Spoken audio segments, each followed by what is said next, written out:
શ્યામ સુંદર શ્રી યમુને મહારાણીજી કી જય. વાલા વૈષ્ણવોને ભગવત સ્મરણ. આજે આપણે હિંડોળા વિશે સત્સંગ કરીશું. શ્રી ઠાકોરજી હિંડોળામાં ઝૂલે છે. વ્રજ ભક્તો પોતપોતાની કુંજોમાં પ્રભુને ઝૂલાવે છે. યુગલ સ્વરૂપે પણ ઝૂલાવે છે. વ્રજ ભક્તોએ મળીને પ્રભુને જુદા જુદા સ્થાનમાં હિંડોળામાં ઝૂલાવ્યા છે. જેમાં હિંડોળા લીલામાં 4 સ્થાનનું વર્ણન જોવા મળે છે. તેનો સેવાક્રમમાં સમાવેશ કરવામાં આવ્યો છે. 1 નંદાલય, 2 શ્રી ગિરિરાજ પર હિંડોળા, 3 કુંજોમાં હિંડોળા અને 4 શ્રી યમુના પુલીન ઉપર હિંડોળા. નંદાલય અષાઢ વદ એકમથી આઠમ સુધીમાં શ્રી ઠાકોરજી નંદાલયમાં ઝૂલે છે તેવી ભાવના છે.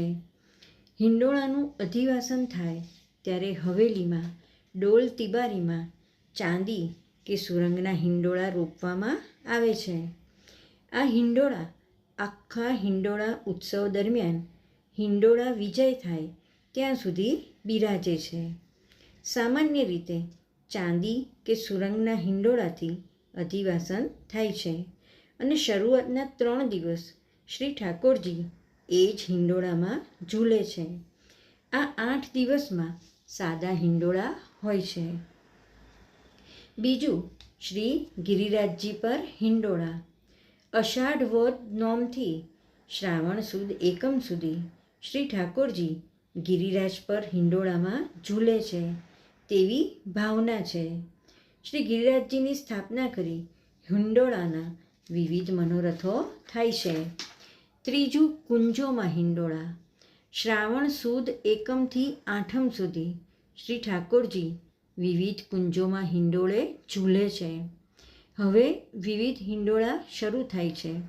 ફળ ફૂલ, ચંદનના પાન, સૂકો મેવો વગેરેના કલાત્મક હિંડોળા ભરાય છે. વિવિધ કુંજોની રચના થાય છે. શ્રાવણ ભાદરનો મનોરથ પણ આ દિવસોમાં થાય.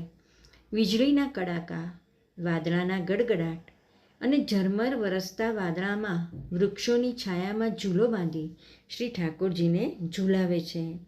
આ મનોરથ પણ મનમોહક છે.